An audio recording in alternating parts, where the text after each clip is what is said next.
Hello viewers, welcome to this session. My name is ODUK. I'm a career coach and training consultant at Penflix Training and Consulting. Today we want to discuss how to prepare for an interview. Before you go for an interview and you have received an email or a call that you are being shortlisted for the interview, the first thing you must consider is proper preparation. Because if you don't prepare at the end of the day, then you'll be really frustrated during the interview. A job interview is an opportunity where you display your qualification, you display your suitability for the job that you have applied for. And once you have been called for an interview, you know that your CV marketed you well, because the CV was the beginning of the employer getting to know who you are.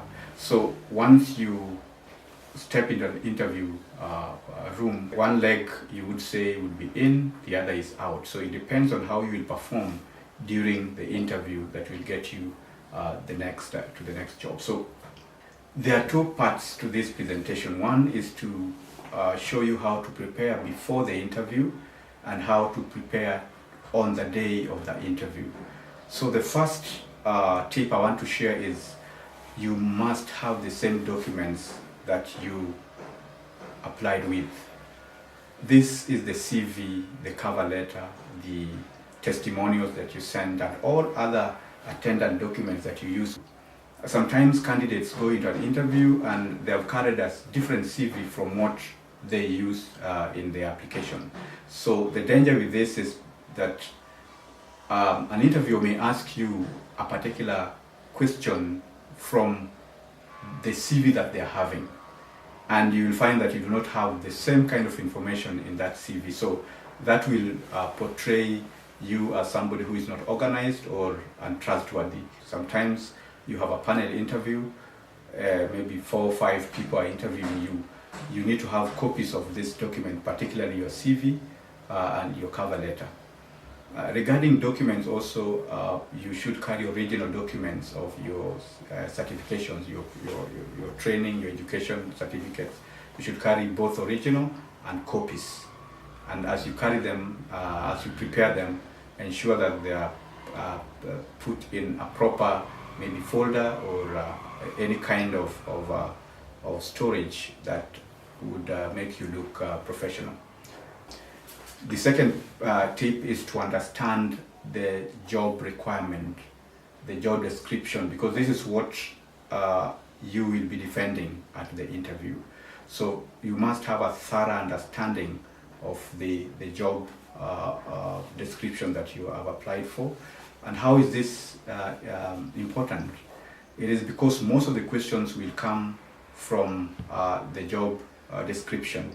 Of course, they align it with what you indicated in your CV, and your CV obviously must have reflected the job description during the interview when you will ask something, because basically you have understood every aspect and you're able to demonstrate, because during the interview the recruiters would most often want you to demonstrate what you have indicated in your CV. For instance, they'll ask you to illustrate a particular situation or scenario in which you express the kind of competencies that you've shown on your CV. The third point is to understand the institution. The most important thing is to find more information about the company or the organization. And these days information is available in many media. You can go through their social media pages, their websites. You can even ask a colleague who has worked there or who is working there. Those contacts can help you to understand the institution. As much as possible, understand the vision, the mission, the most recent achievements that the organization has made, so that when a question that relates around your interest, around your understanding of the institution, then you are able to relate that very well. The other thing is to understand and internalize your documents. Know the location, accessibility of the organization. Most people ignore this, but I've had situations where candidates are stuck on traffic or they're lost. So it is important for you to get to understand the location. If it's a new town, a new city, you should at all times get to know where the offices are. If, for instance, you're going to do an interview maybe in Nairobi and coming from Kakamega or a different city, it is better to get to the city early, maybe a day or two before, because you do not know how the traffic between Kakamega and Nairobi may look like at any given day, and that really will distract you. On the day of the interview, the first tip is to arrive early. Arrive at least 15 to 20 minutes early to the venue. This will enable you enough time to relax, familiarize yourself with the environment, and helps you generally to reduce anxiety that can be caused by late arrival. When you arrive late, obviously you'll be really confused. I've seen situations where candidates arrive late, they are sweating, they are not settled, their documents are messed up, they are bumping on people as they get to the interview room. So this really stresses you. Ensure that you are courteous with everyone and everything that you meet along the road. So don't be rude, don't be dismissive to any person you meet within the compound. You never know if that may be the interviewer. You know, sometimes we believe that hiring managers must be complex in their dressing, they must be huge or something, but you will have very simple individuals, and probably they're the ones who are going to interview you.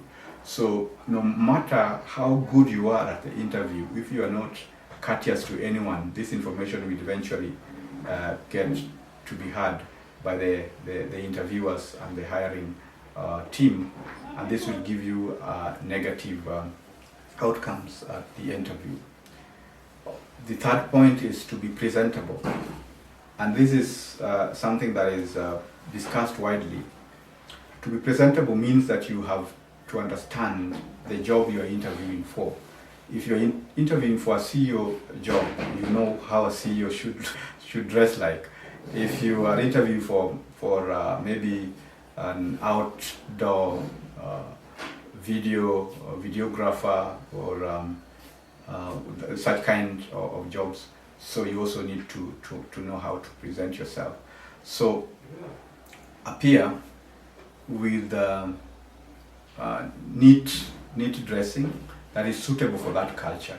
That is why we say that you should at least know the institution by visiting, maybe passing by or asking people around, so that you know what is the dressing culture. Another thing is be careful with perfumes and makeups. This is a bit tricky. Thank you for watching. See you in the next video.